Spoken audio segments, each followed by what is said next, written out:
Pernyataan Rhoma Irama soal desakan para ulama dan sejumlah politisi yang menginginkannya maju sebagai calon presiden menuai reaksi pro dan kontra. Apa komentar para artis serta pakar komunikasi politik Effendi Ghazali tentang wacana Rhoma siap maju sebagai capres di tahun 2014? Benarkah Rhoma sedang mengukur reaksi publik atas keinginannya maju sebagai capres? Lalu mengapa Ridho Rhoma tidak tega melihat ayahnya maju di kancah Pilpres 2014? 15 November kemarin bertepatan dengan Tahun Baru Islam 1 Muharram 1433 Hijriah. Pasangan Joko Widodo dan Basuki Cahayapurnama genap sebulan memimpin DKI. Apa saja janji Jokowi yang sudah terlaksana? Bagaimana masyarakat menilai kinerja Jokowi pada periode 1 bulan pertama ini? Andika Mahesa akui melakukan tindakan kekerasan kepada istrinya. Tapi tahukah Andika akibat aksinya itu? Janin buah cintanya dengan Nadine mengalami keguguran. Lalu benarkah Andika ingin merangkul kembali Nadine? Apa komentar Ibunda Andika serta Ustadz pembimbing Andika atas prahara pernikahan ketiga Andika ini?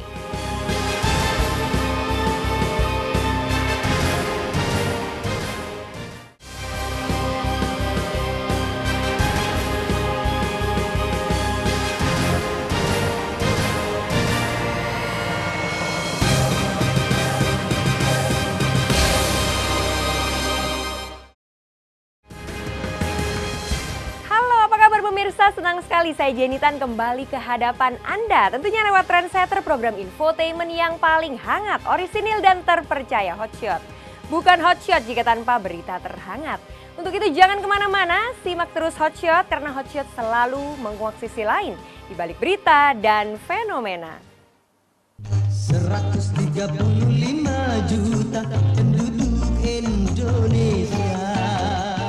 Raja Dangdut Rhoma Irama kembali menabuh genderang kejutan. Kali ini bukan pernyataan kontroversial berbau sara, bukan juga soal kehidupan pribadi terkait pernikahan siri, tapi sang raja dari kerajaan dangdut itu melempar wacana tentang desakan agar dirinya menjadi calon RI 1 di 2014 nanti. Menurut Rhoma, desakan atas dirinya untuk maju ke kancah pertarungan merebut kursi RI 1 berasal dari kalangan ulama, para habib dan segelintir politisi. Bukan saya mau mencalonkan diri jadi presiden, tetapi banyak kalangan ulama, kalangan habaib, umat, politisi yang mendesak saya untuk maju jadi capres 2014. Oh silakan, memang itu hak-hak setiap warga negara ya untuk menyampaikan pendapatnya gitu. Dan ada mekanismenya kok situ. Nggak mudah juga ke presiden, tapi ya siapa yang tahu kan, kita nggak pernah tahu kalau dia sudah menghimpun kekuatannya atau ada ruang-ruang lain.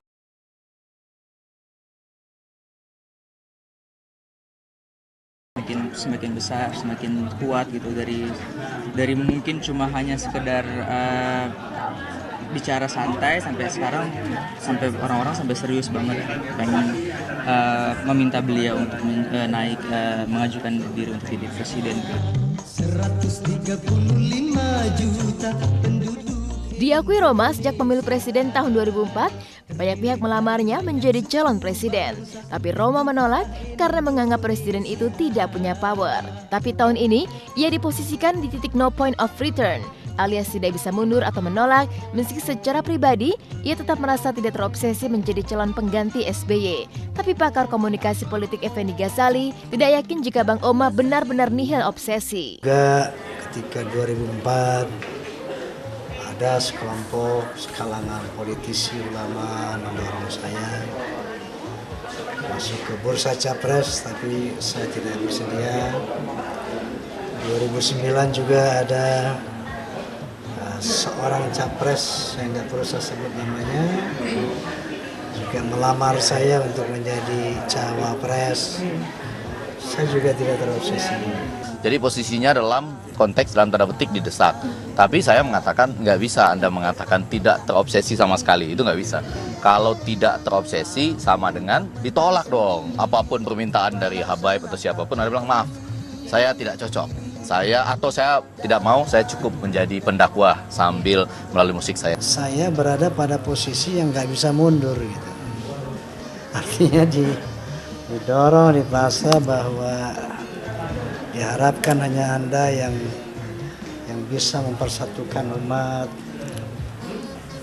yang diyakini memiliki elektabilitas, akseptabilitas untuk bisa ya katakanlah membawa bangsa ini kepada arah yang lebih baik.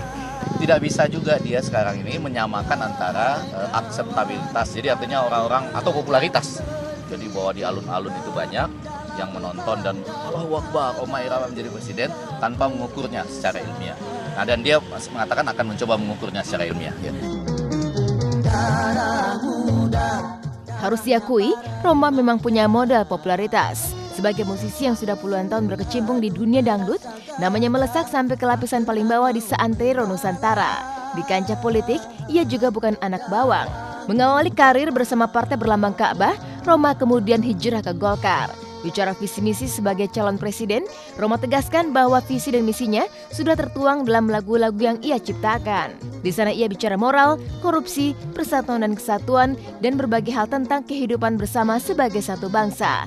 Tapi lagi-lagi Effendi Ghazali memberi catatan kaki untuk visi Rhoma yang tercecer pada semua syair lagunya. Sebagian besar lagu-lagunya itu bisa juga dalam konteks komunikasi politik sama dengan visi dan misinya. Nanti tinggal dibikin secara tertulis. Karena itu kita bingung, kok dia lagu-lagunya seperti itu kemarin di pemilu kada DKI kok sepertinya bertentangan dengan lagu-lagunya. Gitu, kalau dia merasa percaya diri ada malah partai Satria Piningit, ya kan? Jadi ini memang situasinya kayak begini gitu. Tukang batu mau jadi tukang genteng misalnya, ini banyak. Karena apa? Ketidakjelasan itu. Maka bangsa ini sebenarnya membutuhkan sebuah gagasan yang jelas dan benar.